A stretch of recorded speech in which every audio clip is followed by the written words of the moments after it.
Now today we're going to talk about the topic of being a vegan or a vegetarian but still wanting to focus on your hormonal health. This is probably one of the most often asked questions that we get, so we figured finally we're going to put together a good video for you guys and hopefully shed some light on a proper way to think about things.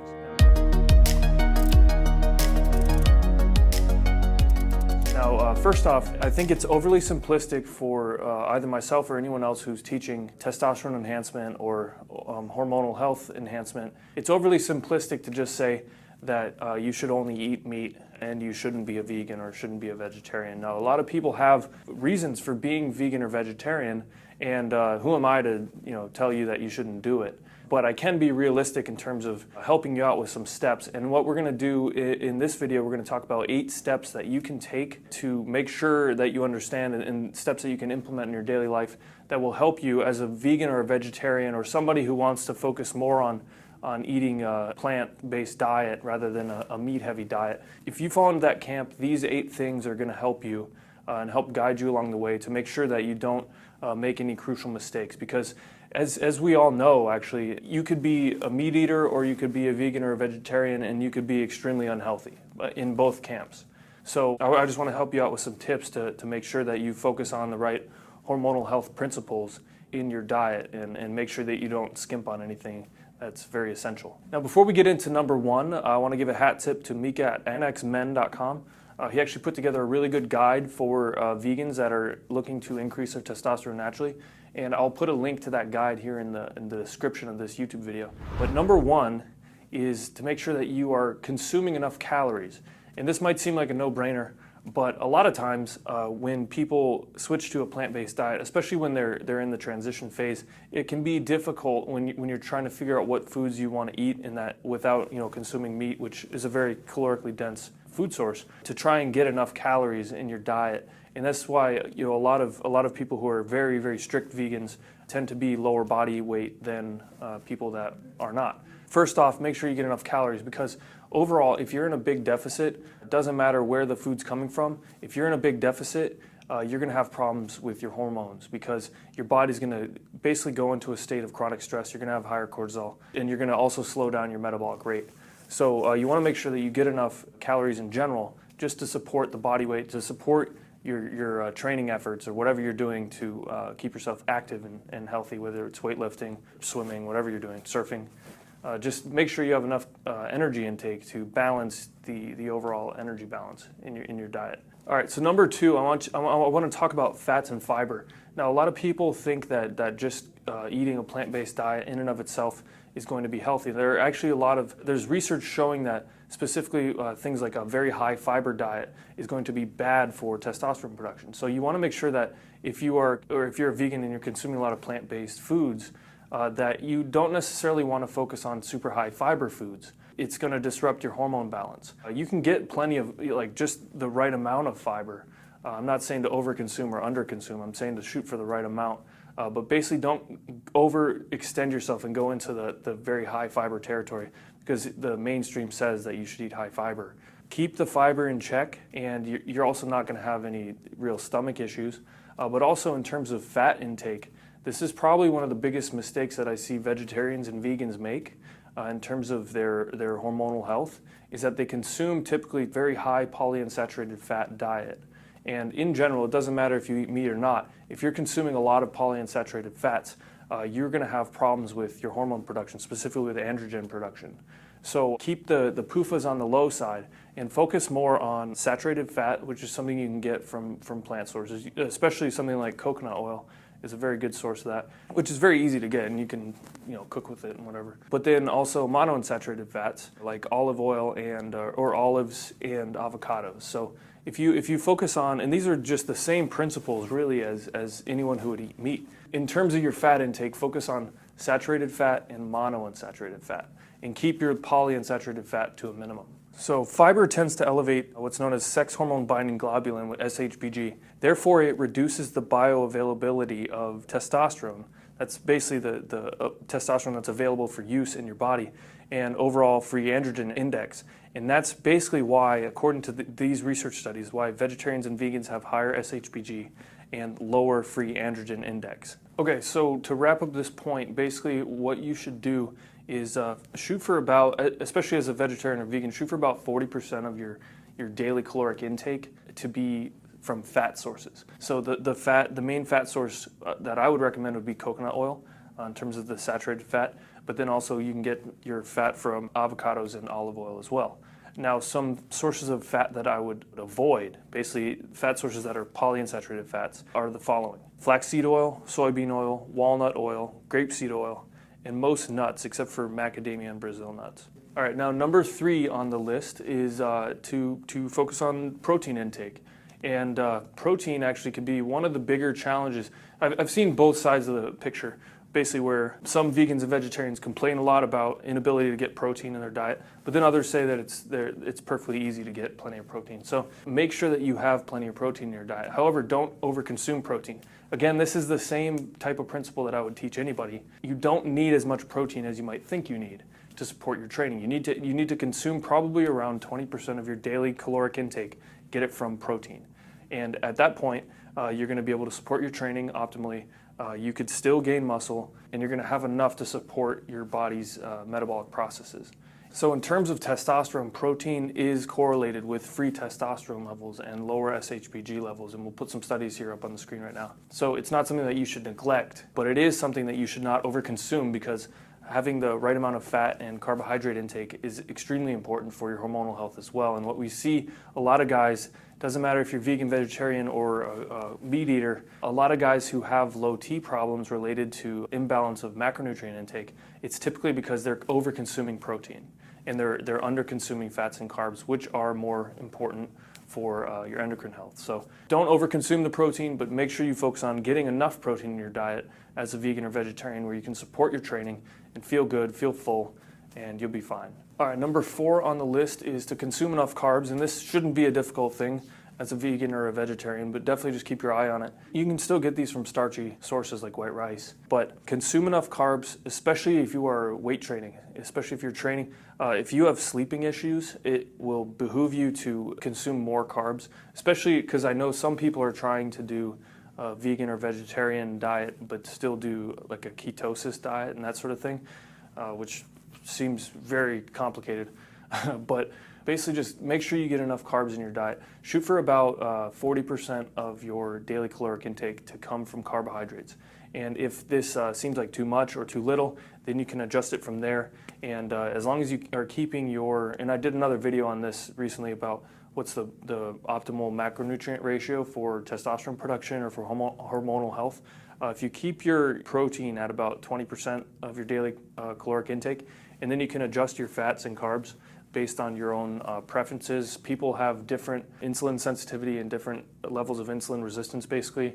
They have different micronutrient deficiencies, all things that are going to influence the way that they react to carbohydrates. And you can go through phases, basically. You can increase insulin sensitivity over time and then be able to handle carbohydrates better over time. So definitely just know thyself and basically start with somewhere like a 20-40-40 ratio between the protein, carbs, and fats. But you can measure them and make them go up and down depending on how you feel. And a lot of it will come down to individual basis because we are individuals. Everybody is biochemically different, basically, at a certain level, just because of the additive effect of however many decades you've been alive, where you've been consuming different foods, different chemicals, different levels of stress than anyone else around you. So 20-40-40 is a great starting point, and then you can just adjust from there. I would also recommend that when you're consuming carbs, to definitely get a lot of your carbohydrates from fruits. Now, fruits obviously are very high in fructose, and fructose has been shown to negatively correlate with SHBG levels. So the more fructose you consume, you're actually going to have lower SHBG levels, which is great because that leaves more free testosterone bioavailable in your bloodstream to bind to androgen receptors, which is awesome. So definitely eat more fruit, and they're very micronutrient dense, fruits are, especially if you get stuff that's not like just fruit. Just make sure you get good fruit. You can get it at the local farmer's market or get some kind of organic fruit. Just the highest quality fruit you can get that doesn't have a lot of pesticides sprayed all over it. Or if you know it does, you can peel the skin and it'll be fine. But it's becoming increasingly difficult to get great fruit. But if you're going to consume a lot of fruit on a daily basis, I would definitely make it a priority to find a good fruit source. It might be a local farm or or whatever, but definitely, eat more fruit. All right, number 5 on the list is to just address any micronutrient deficiencies that you have. And this is, again, the same type of advice that we would give for anyone, whether you're vegan, vegetarian, or meat eater. Make sure that you're not deficient in micronutrients, because if you're deficient in certain things, you're going to have a lot of problems producing testosterone in the first place. So one of the most helpful things you can do is measure your vitamin and mineral levels, whether it's through a blood or a hair test or whatever it is. Measure them, and then you know what you're working with. You actually have some data. So say you're deficient in selenium and potassium, right? So now you know, but all your other levels are fine. Now you know, oh, I should probably consume a couple Brazil nuts on a daily basis because they're extremely high in selenium.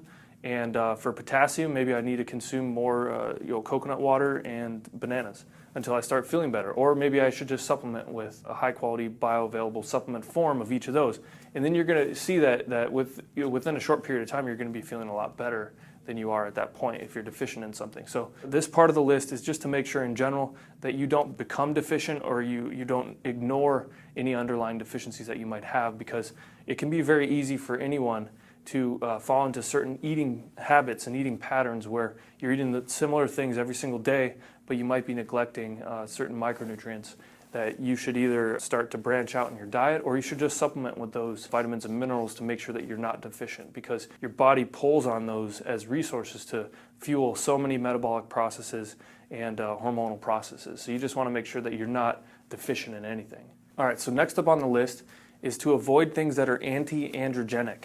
This is definitely pretty crucial, and it can be kind of difficult if you're on a vegan or vegetarian diet, but it's definitely not impossible, especially if you're just aware of the following list of anti-androgens. So I would avoid these because they've been proven to lower androgen levels. So if you're looking to optimize your hormonal health, increase your testosterone as a vegan or vegetarian, you should probably limit your intake of the following: soy, flaxseed, licorice, mints, specifically peppermint and spearmint, hops, astaxanthin, and reishi mushroom. Now, some things to consider. There was a study that reported a case of a 19-year-old man who lost his sex drive and had erectile dysfunction due to a soy-based vegan diet. His total and free testosterone were very low. And after stopping the diet, in 1 year, his testosterone levels went back to normal. Now, here's another study that showed that men that consumed the most soy had the lowest sperm concentrations. And in this study, it showed that men who consumed soy protein isolate experienced small decreases in testosterone and increase in estradiol, as well as a very significant decrease in DHT and a decrease in the DHT to testosterone ratio. Now, here's a study right here that showed that flaxseed supplementation results in decreased testosterone levels in men. And in this study, the supplementation of licorice to normal healthy men resulted in a massive drop in testosterone levels. It basically cut their testosterone levels in half in 7 days. So you don't really want to consume licorice unless you are addicted to it. I don't think it's a good thing to eat. Even if you are addicted to it, you should definitely stop eating it. Now, hops are also another strong source of phytoestrogens, and basically they'll even cause menstrual issues in women. So they're going to decrease your testosterone levels. Now, in this study, they found out that supplementation with astaxanthin decreased DHT levels significantly in healthy men, regardless of the dose. Now, they also saw very similar results in this study right here. Now, both studies showed an increase in testosterone, but this is due to a lower conversion to DHT, which is, it's kind of like a false flag. It basically, you see the same thing with something like fenugreek, where it'll inhibit DHT conversion, so you have higher testosterone levels, but really you're not reaping any of the benefits of those higher testosterone levels because DHT is a stronger androgen and you're inhibiting its natural conversion. Reishi mushrooms also been found to inhibit 5-alpha reductase, which is basically the enzyme that converts testosterone to DHT. All right, so number 7 on the list is to use supplements that work. There are tons of supplements out there. You go to any major retailer, they're going to be an overwhelming amount of supplements that you could try or whatever. Basically, there are supplements that don't work and there are supplements that do work. And the basis for something that is going to help you is, first you need to identify your goal. And most people don't, and they just will take whatever their favorite bodybuilder is taking, even though it might not help them, even though it might just be a sugar powder or cellulose powder or whatever it is.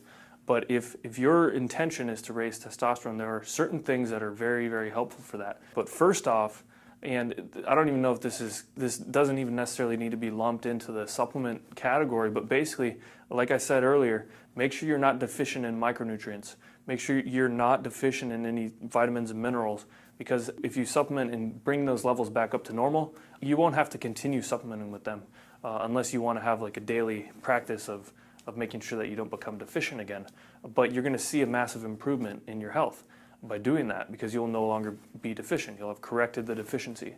So that is great. There are also some really good herbs like ashwagandha and forskolin that are amazing for testosterone production, for lowering cortisol levels. Specifically in terms of herbs, adaptogenic herbs, ginseng is another good one. These kind of herbs fight stress. And as we all know, cortisol and testosterone work antithetically, essentially. So the higher your cortisol is, the lower your testosterone is going to be. So especially if you live a stressful lifestyle, maybe you're commuting, you have family problems or work problems or whatever it is, maybe you have sleep issues.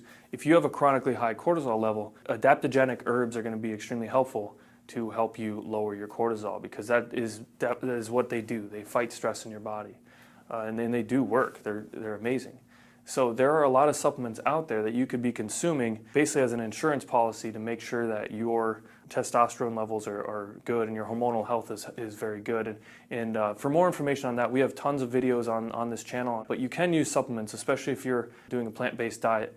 There are going to be certain things that you might not be getting on a regular basis, or there's going to be certain objectives that you want to achieve, like lowering your cortisol levels, where something like a good herb is going to do the trick. So that's that. All right, and last but not least, you just want to make sure that you're training correctly. So I highly recommend weight training. I highly recommend using the testosterone work principle. So essentially doing a lot of work on as much muscle volume as possible and as explosive of a manner as possible to elicit a large hormonal response from your training.